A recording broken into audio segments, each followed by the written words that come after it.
In this snip, we're going to look at importing modules into your PowerShell session. If you know the name of the module you want to import, you can simply run import module and specify the exact name.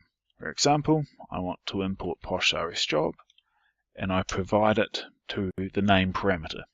If I'm not 100% sure of the name of the module, or if I want to import multiple modules with a similar name, I can use getModule with the list available switch, and then I can provide a name that includes a wildcard.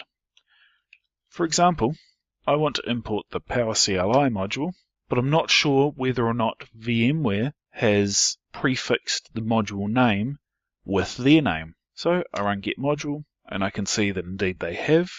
So then I can run the same command again, but pipe it to import module.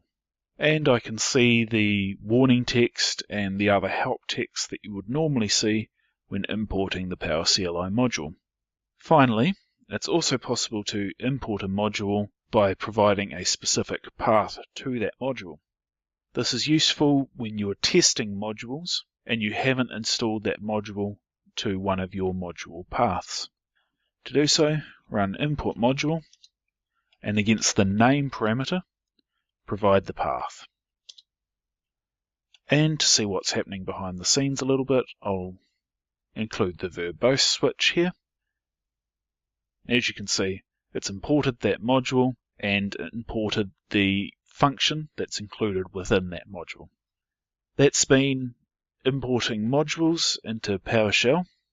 Thank you for watching.